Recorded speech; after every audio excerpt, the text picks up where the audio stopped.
joining us, France 24's Wassim Nasr. Wassim, again, at that press conference, we heard the commander there explain how they're captured on May the 1st by a radical group and the raid triggered by information that a transfer to another was at hand. Exactly, and it's important to see that the commander of the French armies didn't qualify the kidnappers as regular criminals. He straight away talked about a terror group.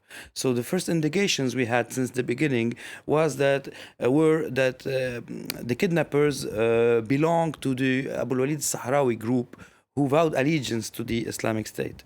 And Baghdadi, the head of Islamic State, in his last interview, talked about Sahrawi, asking him to attack French troops and French interests in the Sahel region.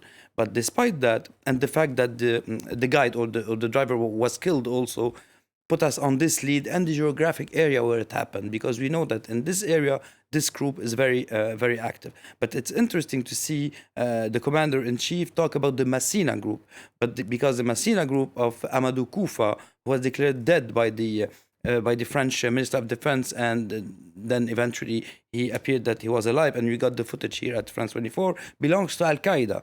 So Al-Qaeda and the Islamic Maghreb group. And this is very interesting to see. Yeah, the borders are porous, and these groups began where? Northern Mali, southern Algeria? Northern Mali, northern eastern Burkina Faso, Niger, and we can go all through the way to Nigeria, if we wish to do so.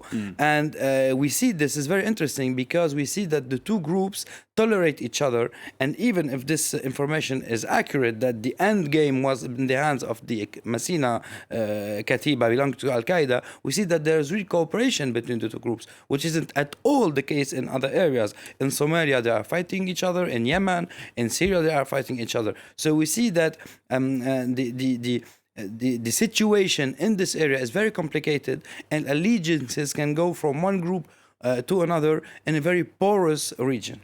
And we see that the motivations are sometimes, there are blurred lines.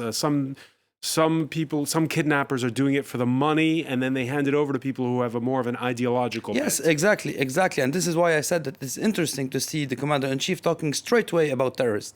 He didn't talk about a criminal group making a transfer to a terrorist group. He said they were in the hands of a terrorist group, and they were going to be transferred to another. And anyways, when we see that two French military from the elite of the special forces were killed in this operation, we can imagine that fighting them were capable jihadis, not only regular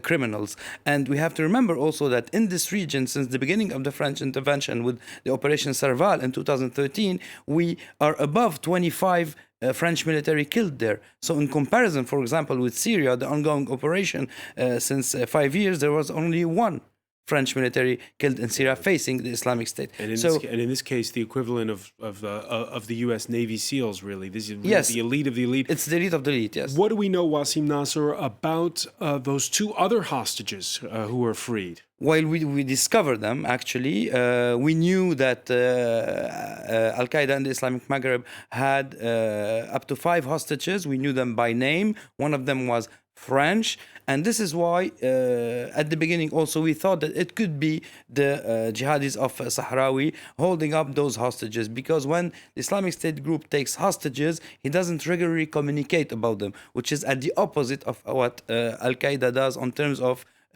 communication. But one more time, because the commander-in-chief went a little bit further than the Minister of Defense, saying that the end game was in the hands of the Katiba of Massina, we can suspect that there is a kind of cooperation between the two groups, despite the fact that, one more time, the Minister of Defense said it many times. She said there are 2 groups operating in this region, one with an allegiance to Al-Qaeda, another one with an allegiance to Islamic State, and it could be the work of one of the two. Wassim Nasr, many thanks.